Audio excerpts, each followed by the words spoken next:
reuniões doutrinárias espíritas. Ora, todos nós aqui somos espíritas, bem nós sabemos quais são as reuniões que acontecem numa casa espírita, não é? Entretanto, nós vamos procurar relembrar a classificação delas, os seus participantes e a disciplina que deve reinar. Vamos dizer que temos as reuniões doutrinárias. De quê? O que a gente faz? Que tipo de reunião a gente faz na casa espírita? Reunião de festa? Reunião do quê? De ajuda aos enfermos, Também, mas principalmente, quando a gente chega na casa espírita e a gente até convida as pessoas, venham para a reunião do quê? Logo na mediunidade vocês vão pôr a pessoa. Como é que a gente começa na casa espírita? Como é que vocês começaram? Começa pela explanação, pelo estudo, né? Reuniões doutrinárias, reuniões de estudos e divulgação doutrinária. Nós temos também as reuniões mediúnicas, que todo mundo lembrou, não é? E as reuniões que visam assistência espiritual às pessoas. Então, são principalmente esses tipos de estudos e divulgação doutrinária, mediúnicas e de assistência espiritual. Essas reuniões na casa espírita, elas costumam ser para o público todo ou elas são reservadas, são privativas? Vocês pensavam que era eu que ia dar aula, né? Mas vocês já sabem estas coisas. Acho que ela tem que ser privativa. Todas são privativas, reservadas? Ou há algumas em que as pessoas podem entrar? Não, tem umas que podem entrar. Isso, algumas são públicas, quer dizer, aceitam um público geral. Outras são privativas, reservadas, não é? Conforme aquilo que vamos fazer nessa reunião. É conforme o tipo de atividade. Tá? Então vamos ver essas reuniões de estudos e divulgação doutrinária. O que é que elas visam? Para que elas existem na casa espírita? Por que uma casa espírita faz reuniões doutrinárias que são de estudos e de divulgação? O próprio nome da reunião já está dizendo, mas eu gostaria de ouvir vocês. para preparar os médiuns. Logo os médiuns, só os médiuns.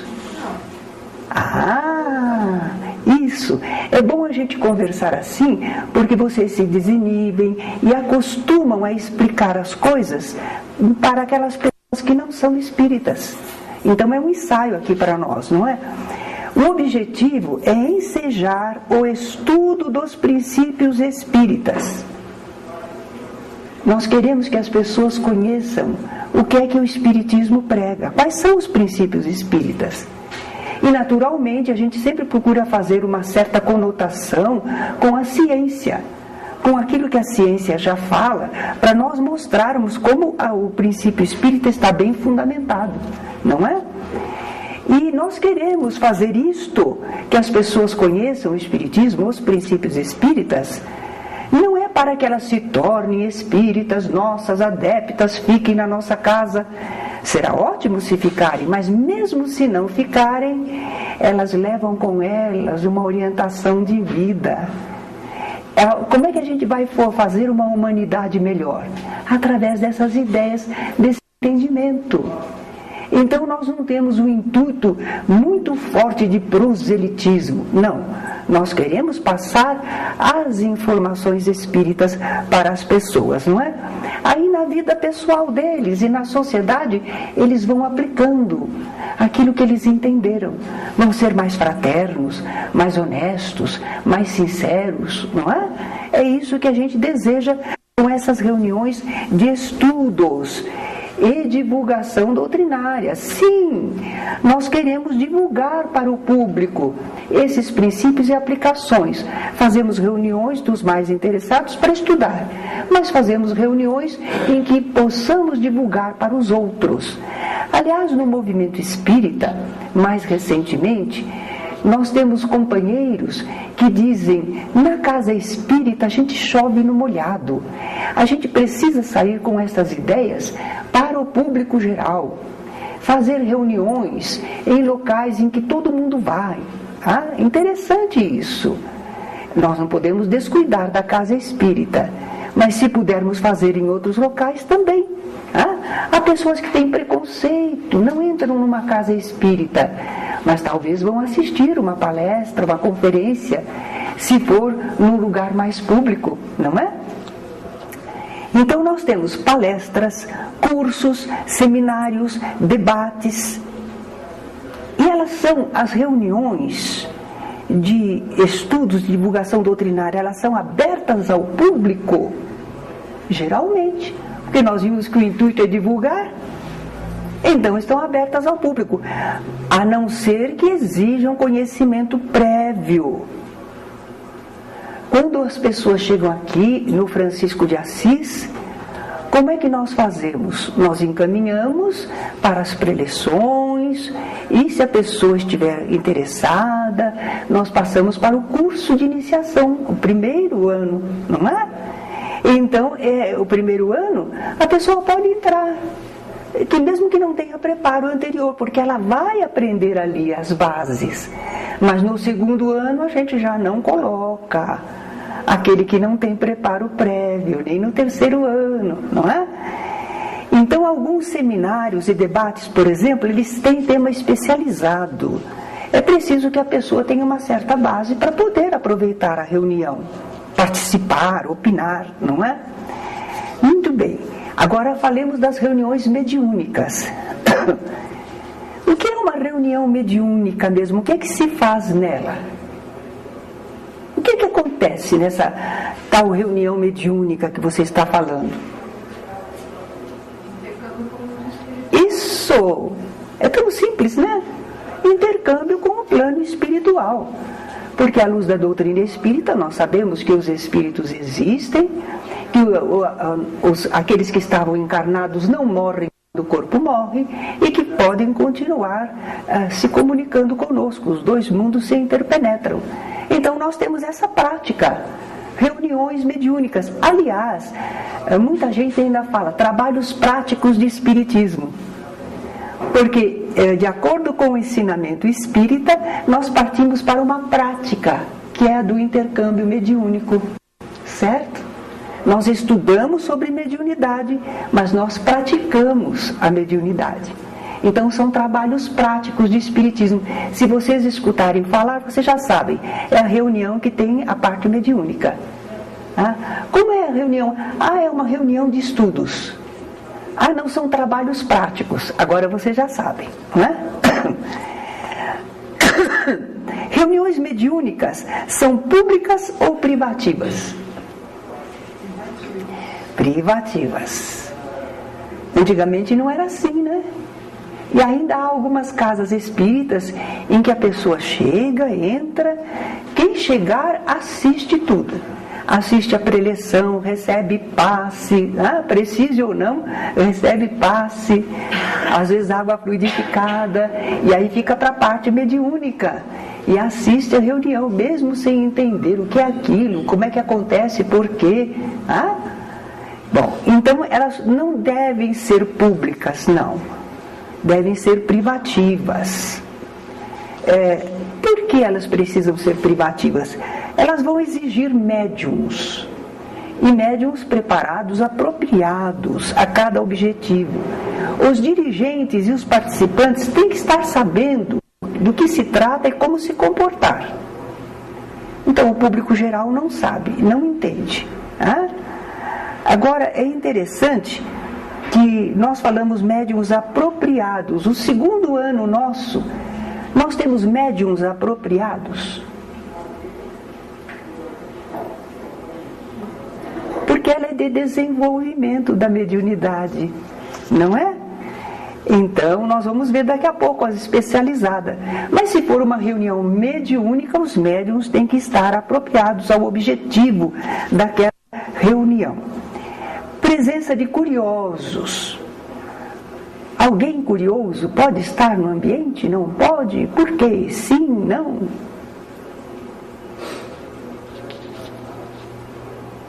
Dificulta, né? Até o ambiente, né? Aí é que está. Um curioso, equilibrado, desejoso de conhecer, respeitoso, pode vir. Mas, por favor, não ponha 3, 4, 5 curiosos. Mas um grupo bem formado suporta que haja uma pessoa que está ali querendo conhecer, respeitosa, sabe se comportar, e ela está ali querendo conhecer. Pode? Pode. Não é usual, mas pode. Houve uma ocasião, por exemplo, um médico, eu o conhecia, e ele chegou à nossa casa espírita. E ele disse: olha, eu queria assistir a uma reunião em intercâmbio mediúnico. E ele conversou, eu sabia que ele era uma pessoa muito boa, muito correta. E ele disse: olha, eu tenho lido a respeito e eu vejo algumas coisas, mas eu agora estaria muito desejoso de observar um trabalho de uma reunião mediúnica. Diante do que eu sabia dele, dos propósitos sinceros dele, eu disse: o senhor é bem-vindo à nossa reunião. Eu só disse: a nossa reunião é muito singela, não acontece nada de especial, mas ela está aberta para o senhor. Esteja à vontade, é nosso companheiro hoje. E ele se portou muito bem. E é claro que ele tinha mediunidade, ele viu alguma coisa no ambiente que depois comentou com a gente. E ele estava ali como um curioso, mas não um curioso com prevenção, com más intenções. Era uma sincera curiosidade de conhecer a parte de manifestação espiritual e já lera alguma coisa a respeito. Pronto, não houve problema. Então é bom que a gente saiba. Normalmente uma pessoa só curiosa, não tem preparo nenhum, não convém. Mas se for um desejo sincero de curiosidade em alguém, nós temos que usar esse bom senso, avaliar se sim ou se não. Neófitos são novatos. Bom, o novato, ele nem leu ainda nada, é um novato. Então a gente realmente não vai pôr na reunião mediúnica, não é um ambiente melhor para ele. Nós vamos ter que explicar como é uma reunião, ele vai estar mais ou menos esclarecido o que são os espíritos, como se comportam. Não é? A gente viu aquela aula para não ficar fanatizado e não ficar descrente. Se ele não entender, conforme as manifestações na reunião, ele fica fanatizado ou descrente. Então, neófitos não. E se for uma pessoa descrente? Não creio em nada. Não creio. Também não convém. Porque em parapsicologia, eles verificaram aquilo que nós sabemos, que o meio influi no fenômeno. O meio formado pelas mentes, emanações das pessoas, influi na produção mediúnica. Então, se ele é descrente, ele está lá, mas ele está vibrando contra, pensando contra, ele está interferindo. Ele está interferindo, não convém, não é? Mas a pessoa pode se tornar crente. Não é isso que vai tornar a pessoa um crente. É o entendimento e depois, então, a experimentação. Certo? Adversários, claro que não. É o processo da onda mental, do sentimento, está influindo. Por isso é que não pode. Imagine, abrir a reunião para adversários. É por causa da formação do ambiente, do meio mediúnico. Aumenta naturais problemas no intercâmbio e prejudica o trabalho. É verdade, prejudica sim. Há um outro fator ainda. Na reunião mediúnica, nós vamos ouvir os espíritos e eles abrem o coração. Eles falam do que sente, porque eles estão sendo acolhidos, os amigos espirituais trouxeram especialmente, ele está no ponto necessário de abrir o coração, dizer o que gosta, o que não gosta, porque está assim. E nós estamos observando, nós estamos vendo a dor, ou a rebeldia, a angústia, a ignorância.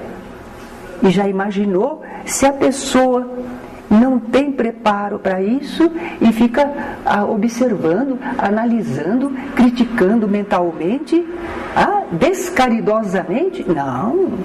Seria falta de caridade nós expormos as pessoas. Espírito é gente. Expor as pessoas num momento tão delicado para elas, para todo mundo ficar olhando, ficar sabendo. Não. Seria falta de caridade, não é?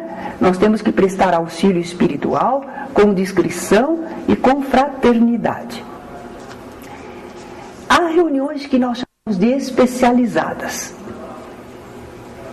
Esse é um visitante que não faz parte da reunião.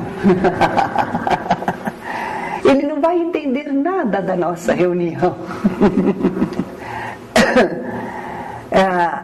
Conforme a finalidade e os fenômenos que nós vamos produzir, tipo de médiums, nós vamos então fazer reunião, que é mediúnica também, mas ela tem um propósito especial.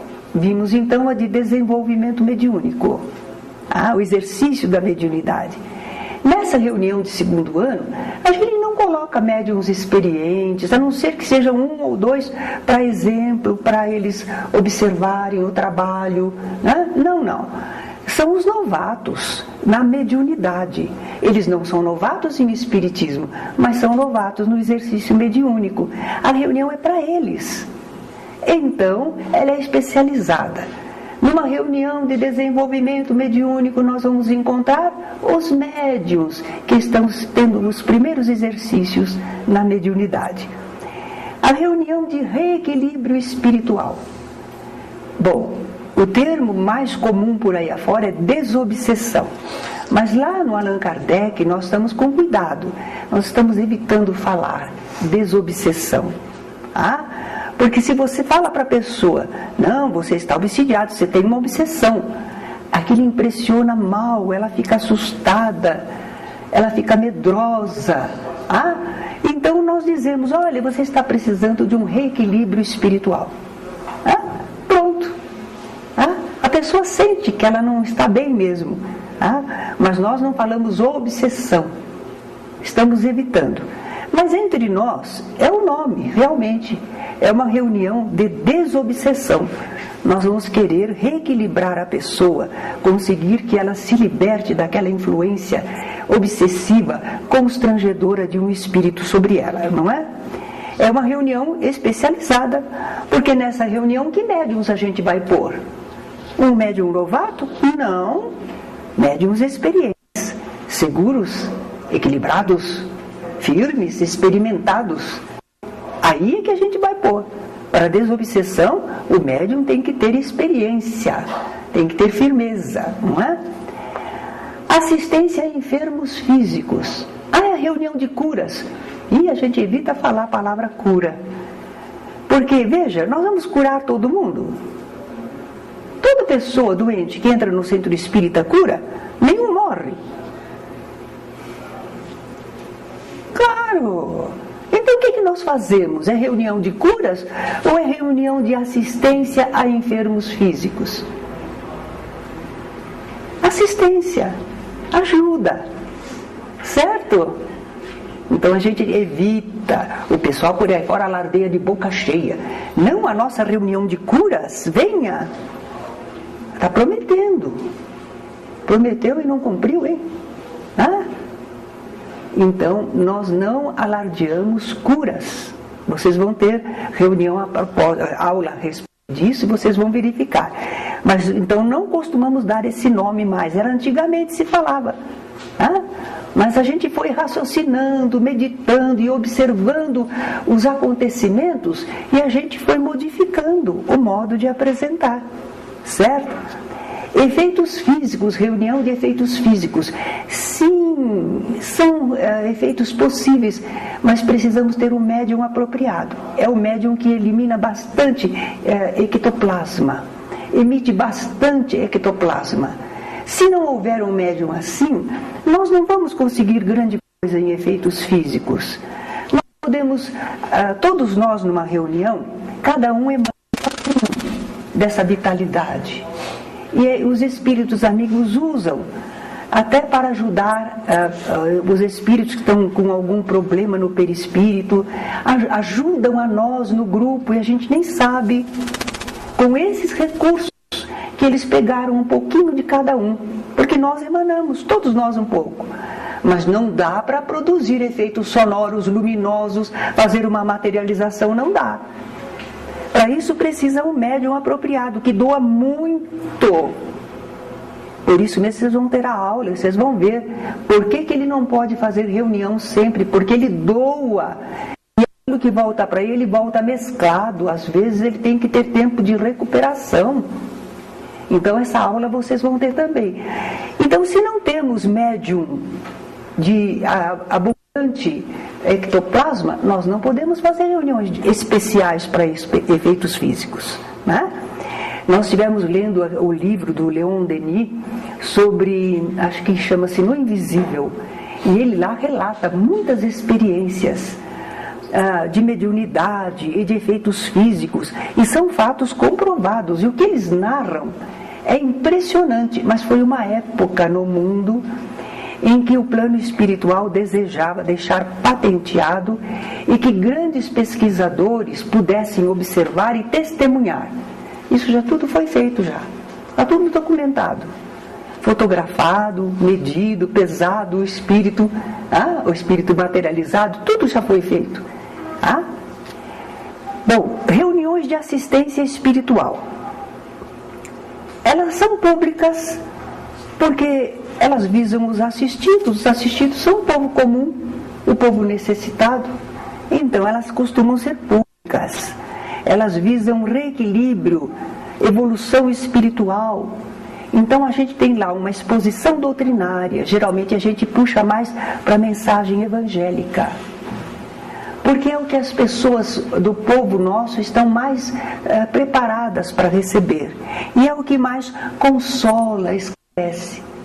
Se você faz essa reunião de assistência espiritual, assim, para o público em geral, e vem aquelas pessoas que são às vezes evangélicas, são católicas, são budistas, e você entra com doutrina, com os princípios, com os ensinamentos, nem todo mundo aceita.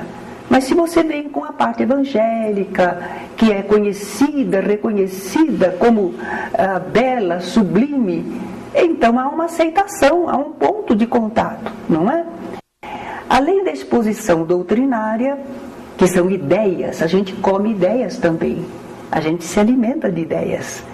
Então, alimentando as pessoas com boas ideias, nós também depois passamos bons fluidos com os passes, a fluidoterapia. Então a pessoa já recebeu ideias, mas ela ainda está combalida, ela precisa receber boas energias. E alguns que precisam de assistência não estão ali, não têm condições de vir à casa espírita. Então nós vibramos por eles, fazemos as irradiações, vibrações à distância, não é? Agora, se a pessoa pode vir, a gente não vai continuar vibrando por eles. Por isso que é interessante na casa espírita, na nossa casa nós tínhamos esse costume, principalmente às senhoras da tarde, né? Eu fui assistir uma reunião e eu vi a mesa grande, cheia de papelzinho com o nome das pessoas. Olha, que isso? As pessoas pedem, a gente traz, é uma vizinha, é um parente, é um não sei o quê. Eu digo assim, mas é engraçado, eu acho que vocês trazem isso para dizer para os espíritos, só trabalhem. Não! As vibrações têm que ser conosco, nós também temos que doar. Então a gente faz algumas vibrações e a gente doa, a gente pensa, a gente deseja, a gente emite. Aí soma com o dos amigos espirituais. Se não, é fazer os espíritos de nossos empregados. Eles não são. A gente que está com a pretensão de fazer os nossos empregados, não é? Então a gente restringiu isso. Vamos fazer algumas. Então, quando a gente faz a vibração, a gente deixa um pedacinho que a gente está fazendo vibração por pessoas que procuraram a casa, algum caso de mais necessidade, mas a gente deixa um final de assim, agora cada um vibre por aquela pessoa que deseja ajudar em especial, não é? Pronto, cada um vibra pelo seu. E não precisa pôr aqueles papeizinhos todos. Entre os evangélicos, eles também têm lá, eu vi uma vez, e nos católicos também, tem junto ao altar, tem uma cesta e o pessoal todo põe um papelzinho pedindo vibração. Isso é que o povo pensa, está acostumado. Mas à luz da doutrina espírita, nós estamos sendo esclarecidos. Nós doamos, nós fazemos, junto com os espíritos. Nós não entregamos para, certo? Nós estamos aprendendo a ser úteis, a servir. Ah, muito bom. E nessas reuniões públicas de assistência espiritual, pode haver manifestação mediúnica, mas não é pelo povo. A gente às vezes tem 1 ou 2 médiums seguros, eficientes, equilibrados. Se o plano espiritual achar que é conveniente uma manifestação de algum espírito, um instrutor, ou um ligeiro recado, o que eles acharem, não o que nós achamos. Então lá estão, tem 2 médiuns à disposição. Os espíritos poderão usar. Então eles fazem uma mensagem de consolo, esclarecedora, porque os espíritos sabem os problemas que estão ali. E sabem às vezes qual é o caso urgente que precisa atender. Então podemos ter 2 médiuns ali. Mas não é obrigatório que haja comunicação. A reunião vai se realizar, não houve comunicação, tudo bem, a gente vai encerrar, vai continuar. Tá? Mas se houver comunicação, se precisar, nós podemos ter 1 médium ou 2 ali à disposição. Agora, o grande fator que a gente vê nessas reuniões doutrinárias na casa espírita é ordem e disciplina. Agora, por exemplo, com esse inseto que está revoando, vocês estão disciplinados. Já imaginou se não fosse um público preparado, o que é que aconteceria? Não levanta, não quer pegar o bicho, certo? Tumultua o ambiente, porque não há compreensão do respeito, do objetivo da reunião, que é um trabalho. Não há. Mas quando existe... Agora, e o público? Será que o público sabe dessas coisas? Não sabe, mas os dirigentes sabem. Então, às vezes, a gente tem que colocar as pessoas para olharem até crianças que estão fazendo barulho. E é interessante criança em reunião que não é apropriada para ela, não é? Então, a criança fica cansada, ela quer falar, ela quer brincar, ela quer andar. E os pais, às vezes, estão segurando, e a criança grita, né? E o pai, a mãe, estão ali, eles querem aproveitar a reunião, mas não aproveita. Não consegue prestar atenção. E não deixa os outros também assistirem. Então, no caso, a orientação é, chega perto da pessoa, convida a pessoa para sair um pouquinho com a criança. Ah, mas que falta de caridade. Jesus disse, deixai vir a mim os pequeninos. Quando Jesus falou isso, ele estava na rua. Estava passeando, caminhando na rua. Certo? Imagine se ele, quando estivesse atendendo, por exemplo, um enfermo espiritual, se ele queria essa movimentação. Ele mandava retirar todo mundo e só ficava os apóstolos preparados. Não é? Então, tem hora, a criança merece todo o carinho e atenção. Mas nós não podemos obrigá-la a ficar numa reunião pública e perturbando todo mundo. Para ter caridade com a criança, você falta com a caridade com todos os outros. Então é bom senso, é organização, é disciplina, contrato fraterno, né? Por exemplo, a gente vê, deixa eu ver aqui, eles nada vão falar. Eu adiantei um pouquinho, mas vamos falar. Nas reuniões privativas, os participantes estão preparados. Eles já sabem já foram orientados, sabem como se comportar. E nas reuniões públicas, nós, os dirigentes, é que temos que orientar. Por exemplo, o silêncio. Não deve nem cochichar, um tiquinho só. Mas se ficar o tempo inteiro cochichando, atrapalha, perturba os outros ao lado. Então tem que orientar. Agora não é hora para conversar. Não ficarem se movimentando. Fechar, às vezes a pessoa levanta. Vocês me perdoem eu falar uma coisa assim tão simplória. Mas às vezes a pessoa levanta para ir no toalete. Vai antes. A reunião não é tão prolongada assim. Não é? Só se for um caso de doença. Mas não, a pessoa não tem compreensão do que se passa ali. Está entediada, levanta, vai fazer outra coisa, vai beber água. Não. É a reunião, tem que ter ordem e disciplina. Não ficarem se movimentando nem outras atividades. Lá no Chico Xavier, Uberaba. Eu fui, certa ocasião, eu fui poucas vezes lá, mas uma vez estou lá no trabalho. E o Chico já se retirava para uma sala ao lado para psicografar, mas na sala ali com o povo todo ficavam algumas pessoas encarregadas de ler e fazer comentários evangélicos, doutrinários, para manter o ambiente. Qual não foi minha surpresa quando eu vi a senhora que estava dirigindo o trabalho? Ela abriu um figurino e começou a folhear o figurino e olhar a moda. O que vocês acham? Ela, apesar de estar lá trabalhando com o Chico Xavier, não entendia que o trabalho ali era importante, que havia almas necessitadas, que era preciso contribuir mentalmente, estar vigiando e orando. Ela não percebia isso, não entendia. Então, na casa espírita, não. Nós, companheiros de trabalho, os dirigentes, sabemos, não é? Nós não vamos fazer outras atividades enquanto está em andamento a reunião. Porque você já conhece, você fica aí parado? Fica parado, mas fica trabalhando espiritualmente. Certo? E também a gente diz para o público que é preciso prestar atenção.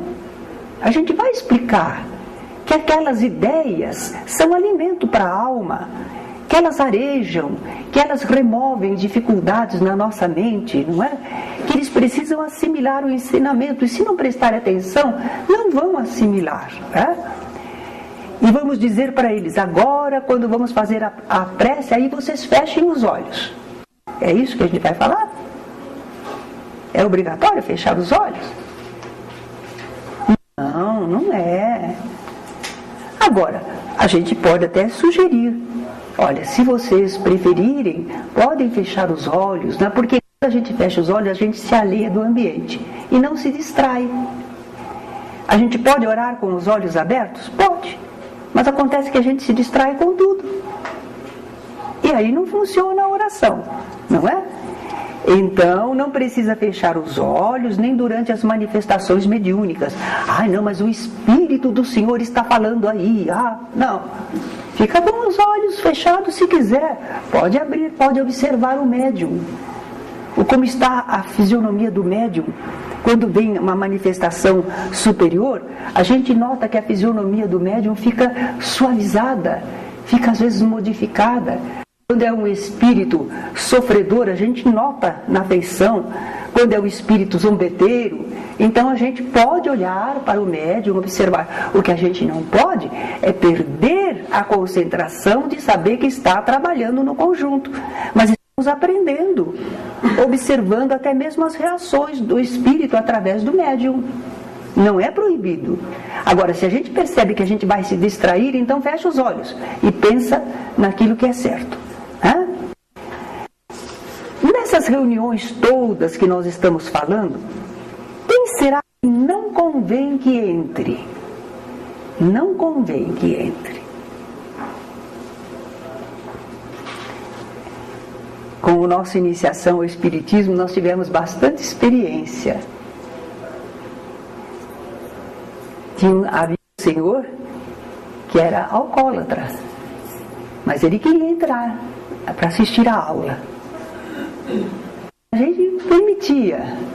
Só que começava a aula, ele daí a pouco pedia uma parte e ficava lá falando, discursando, falando coisa que não tinha nexo, porque ele estava alcoolizado.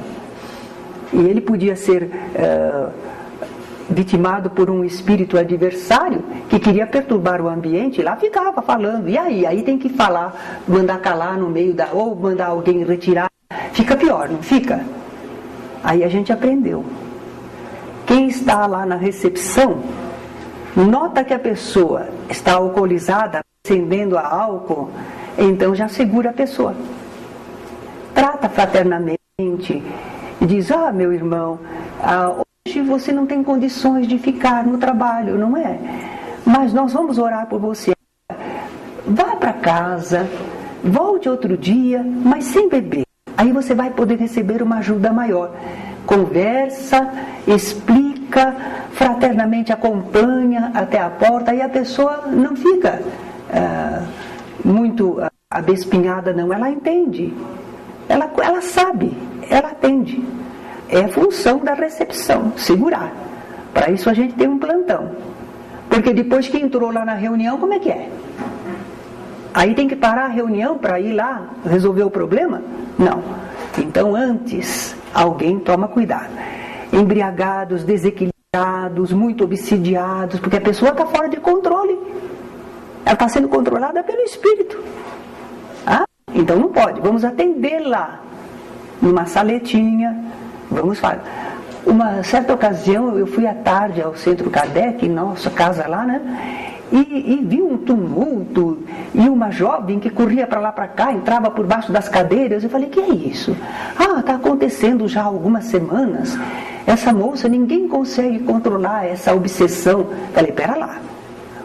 Aqui a nossa casa tem uma equipe espiritual, tem um ambiente. Não há espírito que resista. Há uma ordem, há uma disciplina, uma elevação de pensamento. Como? Aí eu observei um pouco mais, eu falei: isso aí não é normal, não pode, não deve ser obsessão. Foram ver, a moça era drogada. Ela se drogava, fora de controle, e ficava dando aquele show, aquele espetáculo, e atrapalhando todo mundo.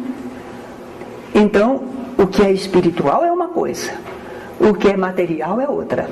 Não compete aos espíritos controlarem pessoas desequilibradas, obsidiadas demais, drogadas, embriagadas. Não é. É nosso papel.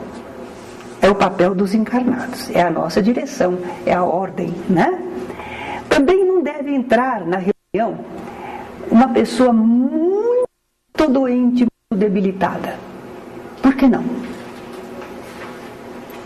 Pode ter sentido uma Roberta. Exato. A pessoa entra naquele esforço, porque ela espera se curar, espera se salvar, e lá vem ela, né? Trouxeram tudo, mas de repente ela começa a passar mal, muito mal. Então, essas pessoas a gente assiste visitando nos lares, nos hospitais, certo? Ou faz uma reunião à parte, que ela chega e já é atendida, não tem que esperar. Para os passes, nós damos, por exemplo, preferência na fila às senhoras gestantes, às crianças, aos muito idosos. Atende primeiro eles, porque eles não têm condições de esperar muito. Imagine uma pessoa tão debilitada assim. Certo? Crianças, nós já vimos, não é? A responsabilidade é dos pais ou responsáveis. E quando a gente diz assim, não convém que entre, podemos fazer essa separação, se que essas pessoas ficam sem ajuda na casa espírita? Não. Nós temos atendimento para as crianças, as reuniões de educação espírita e infância, é tudo para elas. Tem horário apropriado. No Kardec nós temos, descobriu-se, tá? Porque é a casa que nós temos as experiências, né? Nós temos um grupo que trabalha pelas crianças que sofrem assédio espiritual. É na segunda-feira.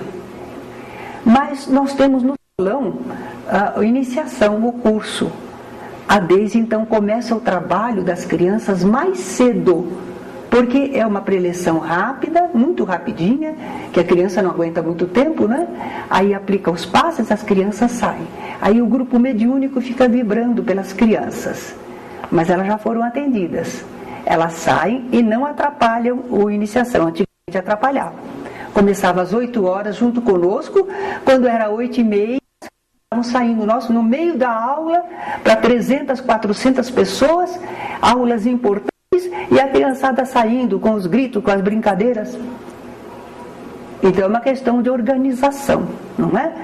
Nós não vamos deixar as pessoas sem atendimento, mas vamos nos organizar que elas tenham a sua horinha de serem atendidas sem tumultuar uma reunião geral. Tá? E finalmente nós não podemos esquecer que a Casa Espírita tem as reuniões de educação espírita da infância e reuniões de mocidade. Faz parte da Casa Espírita. Ainda bem que faz parte. Porque houve uma casa em que o Senhor, uma alma bondosa e trabalhadora, mas ele não conseguiu fazer seguidores, companheiros. Quando ele desencarnou, infelizmente, não foi possível manter a casa que ele administrava. Nós temos que pensar nas novas gerações. Temos que preparar pessoas. Tá? E começa na infância. E de repente você ensina, mas essa criança não fica aqui, não tem importância. Onde ela estiver, ela é alguém espírita, alguém esclarecido. Nós contribuímos para a sociedade, para a humanidade. Mas nós vamos cuidar da infância, porque a criança está acostumada a vir. Ainda hoje eu comentava com o Beto. Uma das razões, não só porque a criança aprende, fica mais esclarecida, porque a criança é um espírito reencarnado. Já viveu muito, é um ser inteligente. Então ela vai se preparar para viver a sua vida. Mas também olha um fator psicológico. O Beto disse, meu filho estuda numa escola católica. Eu disse, ainda bem que você leva ele lá no centro. E ele está já há 6 anos. Ele vai lá, ele tem seus companheirinhos, ele conhece. Porque senão ele ia se sentir esquisito, né? Só eu que sou espírita. Todo mundo é católico, eu que sou espírita. Olha que problema psicológico. Então, se a criança vai à casa espírita e participa de uma reunião que lhe é adequada, ela diz, olha quantos companheirinhos. Não, eu não sou sozinho. Eu faço parte desse grupo, não é? Fora as amizades que vão se fazendo e que perduram para a vida toda. Reuniões de mocidade também. No nosso tempo, nós tínhamos reunião de mocidade, mas nós não éramos também jovens, tão jovenzinhos. E a casa confiou para nós que, apesar de sermos um grupo de mocidade, nós podíamos fazer reunião mediúnica. Eles confiaram em nós. Bom, tínhamos conhecimento, havia 3, 4 de nós que estávamos bem embasados. E nós conseguimos fazer reunião mediúnica da mocidade. E foi muito produtiva. Certo? Muito produtiva. Não é obrigatório, não é tarefa da mocidade fazer reunião mediúnica. O ideal é que o jovem vá se entrosando, participando na casa, nos serviços assistenciais, ajudando na organização, ajudando a apresentar uma parte artística naquela reunião de palestras. O jovem se entrosa na casa, ele não fica só na mocidade. Ele aprende na mocidade, convive na mocidade, mas já começa a se enturmar dentro da casa espírita. E aí ele substitui naturalmente os mais velhos, porque ele já está ali conhecido, já se sabe que ele sabe trabalhar, não é que ele entende de doutrina, então faz aquele revezamento. Os mais velhos já vão convidando, então a casa espírita funciona muito melhor. Tá? Essas reuniões de educação espírita da infância e reuniões de mocidade, elas têm um sistema especial, um regime especial, programação especial, por causa da idade e dos interesses. A reunião de mocidade, você tem parte de estudo, mas você tem parte de confraternização, você tem parte artística, é coisa própria do jovem. Não pode ser uma reunião só de estudo. Tá? Eles são jovenzinhos, então é de acordo com a idade. As crianças também, vamos falar da moral cristã, vamos. Mas a criança também tem um momentinho que ela desenha, tem um momentinho que ela interpreta, e tem muita coisa para ela fazer. Senão fica outra escola, né? Ela já vai à escola a semana inteira. E a educação espírita da infância é outra escola? Não, ser um convívio agradável. Bem, eu acredito que nós demos um panorama sobre as reuniões doutrinárias espíritas. As reuniões que, em nome da doutrina espírita, nós fazemos no centro. Não é? Se houver alguma pergunta, podemos responder. Alguma coisa que eu esqueci de falar, alguma situação que vocês conhecem.